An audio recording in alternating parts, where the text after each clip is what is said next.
What's going on, everybody? C4 here today, continuing with the most ambitious series I've ever done on Beast Mode TV. I will be doing complete 7-round mock drafts for every team in the NFL, all the way from number 1, the 49ers, to number 32, and then every team that doesn't even have first-round picks, including the Patriots, Vikings, and LA Rams. I'll be trying my best to assess and address all of these teams' needs. I am an Eagle fan at heart, but I do watch a lot of football, so maybe I'll differentiate on opinion with some diehards if you're a diehard of said team. But feel free to leave a comment in the comment section below about where I may have gone wrong with the picks, and just feel free to shoot the shit. Send the video around if you enjoyed it to your fellow fans of the teams, because I'm trying to grow the channel here, and I want to attract all fan bases to come to Beast Mode TV, which is the #1 football channel that also plays a little bit of Madden on YouTube. So today, we are jumping right into things with the number 2 pick in the NFL draft, the second worst team in the NFL. That's the San Francisco 49ers under new direction. They have Kyle Shanahan, new defensive coordinator. They got John Lynch as general manager. Lots of turnover, lots of mix-ups in the 49ers front office. No more Chip Kelly, even though they only gave him 1 year. It seemed like that might have been a little bit cloak, but you know, you can't really judge him too much for any of that. So, let's just talk about the Niners here. So last year, 2-14 in the season, 31st ranked offense, 32nd ranked defense. Really, between them and the Browns of who could suck more. The MVP, I'm going to give it with DeForest Buckner, the rookie. He graded out as a top 10 rookie in Pro Football Focus. So really a down year from everyone. I mean, Carlos Hyde didn't even have a good year. They had no receivers. Their offensive line was poor. I mean, Gerald Hodges maybe was all right. But for the most part, I'll give DeForest Buckner the MVP. But that is up for debate. Let me know if you're a Niner fan. Who was their MVP last season? But before free agency period, here's the needs that I decided that the 49ers needed to address. Quarterback, wide receiver, offensive line, outside linebacker, corner, and defensive line, especially with their transition to a 4-3 defense. They had quite the busy offseason in terms of free agency as of today, which is the 20th of March. Here are all the moves they've made and some quick grades for them. So they signed Earl Mitchell, 4 years, $16 million. I'm giving that C-. Really couldn't find much, much playing time, much success with the Miami Dolphins last season, so I'm not super sure with this pick.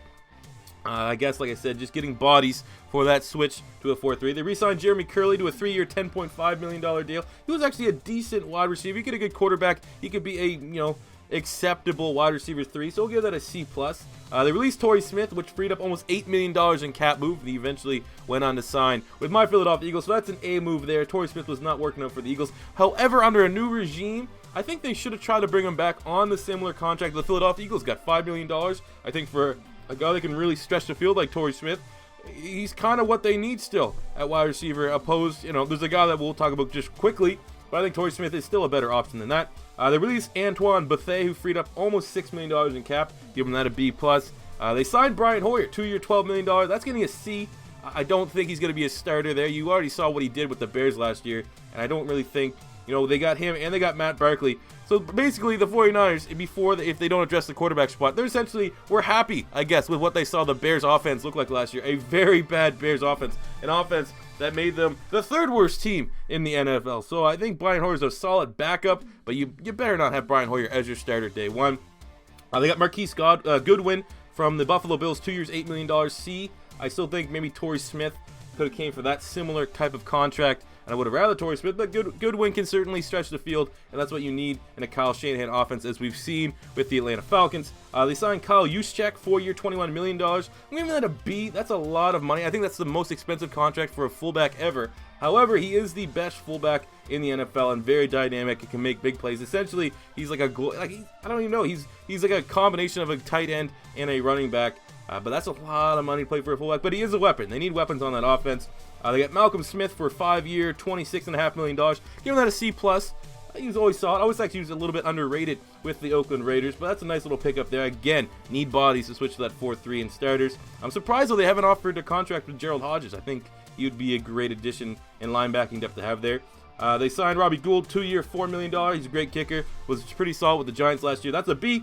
They traded I think they traded and swapped 6th-round picks for Jeremy Zuta, the center from the Baltimore Ravens. I'm giving that a B. Zuta is a very solid center, graded out fairly well from Pro Football Focus, and for a really bad offensive line last year. That's a good pickup. And they also got Pierre Garçon on a 5-year, $47 million deal, which is essentially they can kind of get out of it after 2-year, $23 million.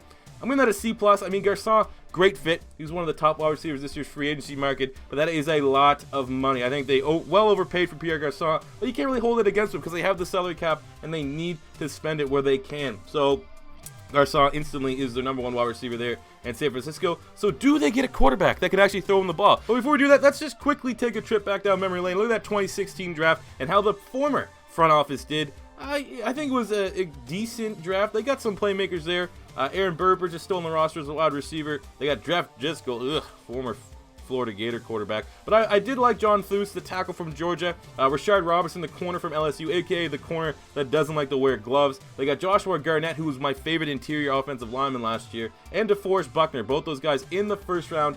Garnett, I don't know, essentially, maybe you're a 49er fan, what was going on? It didn't seem like he started a whole lot of games, but he looked like a beast at Stanford, so hopefully for 49er fans, you can look for an improved season in his sophomore year. And Buckner, very interesting where he's going to fit in a 4-3 defense. Don't really necessarily see a defensive tackle, but that's probably where he's going to have to play, unless he, gets on a slim fast Kirstie Alley diet and can play on the defensive end, but he's too talented not to keep on the field, so they will figure that out. But not a terrible draft last year from the 49ers, but not necessarily a home run perfect draft like they kind of needed for Chip Kelly's survival. So that being said, let's take a look at my 7th-round mock draft for the 49ers here in 2017. So with their 1st-round pick, number 2 overall, this is where the dislikes or the likes are going to come in. I'm either going with Mitchell Trubisky, the quarterback from North Carolina, my number 1 overall rated quarterback from my QB rankings. Just, the Kirk Cousins thing, there's 2 ways of thinking about this. One is that they do what's in their control, and that's being able to get the top quarterback with the most upside, I think, in this year's draft class in Trubisky, or trying to play with fate and see what happens with Kirk Cousins and the Washington Redskins. Now, they could very well decide to play the long-term game, go with Hoyer this year as a starter, and try to get Kirk Cousins next year. But then if they don't, then they've kind of shot themselves in the foot, and this is another down year. Never, when you have a brand new organization, do you want to plan to fail, especially when you have a new front office, new head coach. I think, it's going to be one of those things, I think with confidence, I personally think this would be the best move. I think Trubisky is solid. I think of all the QB prospects, Trubisky is the most likely to be able to play and start day 1. But if you want to ease him in, Brian Hoyer is capable enough to just start for a little bit as you ease in Trubisky. And I think that would be the best format to go, just because I don't want to fuck around and have, the Washington Redskins in that front office re-sign Kirk Cousins, and then you're left, holding your dick. There's no one for you to go for the 49ers, and then you're stuck with the quarterback. You have Brian Hoyer in next year's draft class. And I think Trubisky, in all honesty, I think Trubisky is a solid prospect. If you even compare him with next year's draft class, I think he'd be right in the mix, especially 4.67 combine, showed great athleticism, looked phenomenal during the passing drills, best quarterback on the field at the scouting combine. I think this is a great pick. Personally, I guess if I was a 49er fan, that's a hot topic. Anytime you invest a super high pick in a quarterback that's not consensusly, agreed upon as very, very good and the most pro ready and ready to start day 1. But I think you have to. And when you have the quarterback duo kind of like Kyle Shanahan, you should be able to see the upside in Trubisky. And I think for the 49ers, if they in fact make this pick, you should have some confidence, because that's what your coach is good at. Your coach and your offensive coordinator is good at, and that is developing quarterbacks. So if he believes in this guy, you should believe in his belief of Mitchell Trubisky if you're not sold on this pick. But they could very well go defense or trade back. Like I said, a 4-3 defense, they could look for a lot of pieces, but that is why in the 2nd round we are addressing a guy, I think he's going to slip because of a poor combine to the 2nd round, 1st round talent. Caleb Brantley, number 34, the defensive tackle from Florida, unfortunately had a pretty poor combine, 5'1", 440, only 24 on the bench press at 6'3", 307. But as a Gator fan, I can tell you, this guy here is a starter, a day 1 starter, especially with that transition to a 4-3. Put him right in there, defensive tackle. He's going to fucking eat. That little burp. He's going to eat in the NFL. I think Brantley, day 1 starter, like that's what I said, he was consistently good against the run. Good against the run on a Florida Gator team last year that was not, too hot against the run. But anytime they got to the line of scrimmage, Brantley was just a destroyer of worlds up there, especially for a guy that's like a lower side of 300. He played like a guy that was 320 pounds, but he's 307.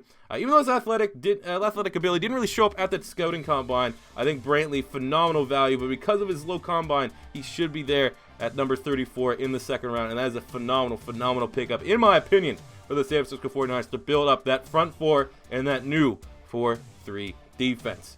Going to pick 66 in the third round, staying with my Florida Gators.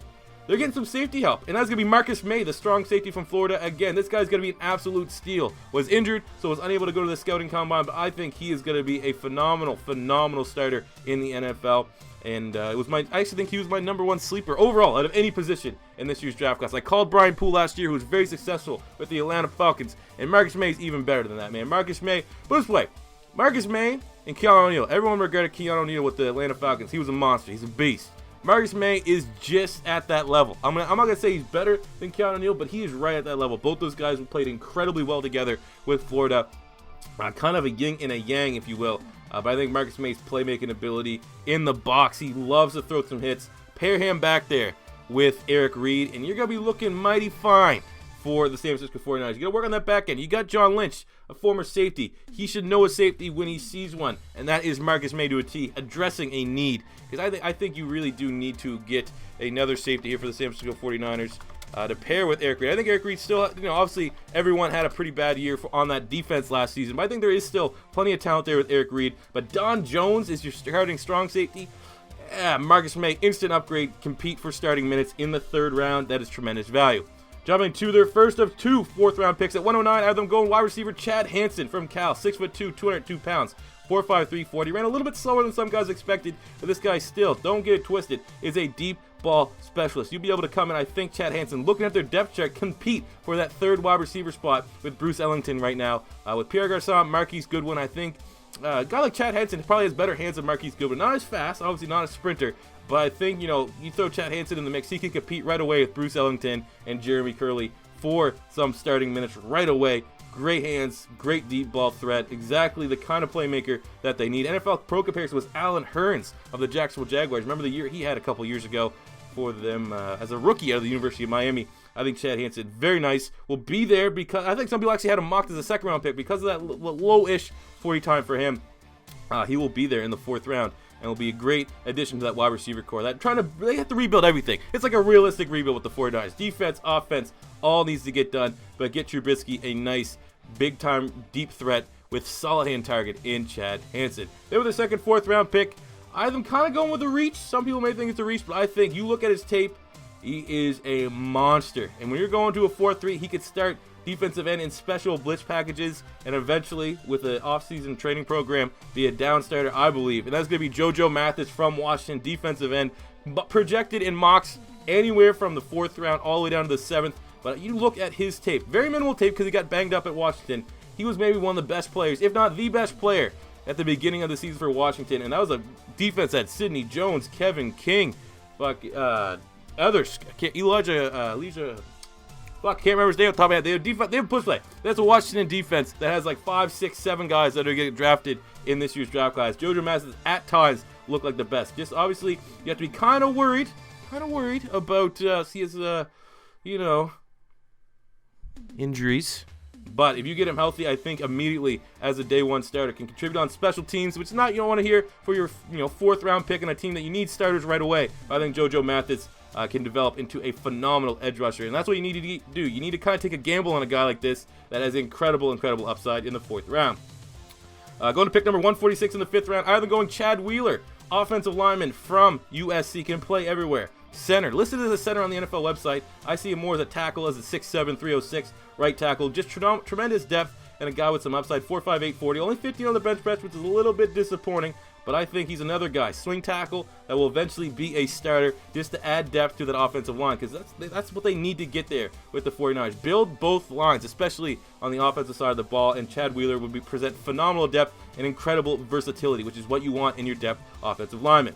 Then looking at pick in the fifth round, 161, I have Jalen Myrick, who the burner from Minnesota, the corner, 4'2", 840 at the combine, 13 reps on the bench press, 5'10", 200 pounds. So that's some bulk to him, not just a skinny, thin-framed corner. Again, another guy that could come in and compete for some cornerback minutes, as well as be maybe dangerous on special teams with that kind of speed. Dante Johnson, you got Chris Davis, Keith Reeser. I'd throw this guy in the mix, especially because of his just raw athleticism and upside. He doesn't have to be a starter right away. You could, with the speed like that, though, you maybe want to look at playing him a little bit of nickel. He should be able to compete for starting minutes, be it special teams or anything. And you go invest in the speed. Pull an Al Davis here and get some burners back here on the defensive side of the ball. Looking at pick number 6, we have Greg Pike, offensive guard from the University of Georgia. Again, another guy, versatile, played guard and tackle. Common theme for the offensive line picks here for the San Francisco 49ers. Get versatility. That is what you want for your depth. Build up that depth and get Greg Pike. Obviously Georgia, always a really solid run team. SEC build, goes against very tough defenders consistently, guys that are going to be featured in the NFL. That was pretty solid, so I think most scouts think that he is solid depth. It could eventually be a starter, but you're drafting him really for his versatility. 6'6", 325, inside and outside. You'll be fine. Looking at pick in the 6th round, 202, I have them getting Josh Harvey-Clemons, this safety linebacker hybrid from Louisville. Some off-the-field issues, but 6'4", 217 pounds. Put up 12 of the bench press, which is slightly disappointing. But they gave him an NFL comparison of Cam Chancellor. He was a 5-star recruit. He was a monster. I think what you want to look at him, though, is more so as a hybrid linebacker. Try to add a couple more pounds to him. And I think that kind of creativity is what you're going to get with a GM like John Lynch, who'll be able to envision outside of the box things like that. And Josh Harvey-Clemons, very low risk, high reward pick here with the 6th round, especially for a defense that just needs playmakers anywhere. And you get that upside with a playmaker like Josh Harvey-Clemons. And finishing up with the 7th round, pick 219, either getting Jay Guillermo, the center from Clemson, just to get some depth there for Jeremy Zuda. He's not a spring chicken anymore. He was the starting center for Clemson with obviously Deshaun Watson, that championship, college football championship winning Clemson side. Just again, another guy to add some depth to that offensive line. So there you go, guys. That is your San Francisco 49ers offseason and 7-round mock draft. I hope you guys did enjoy. If you're the first time stopping by, don't be afraid to hit that subscribe button. Leave a comment in the comment section below if you agree or disagree with any of these picks. And until next time, it's C4 saying peace out.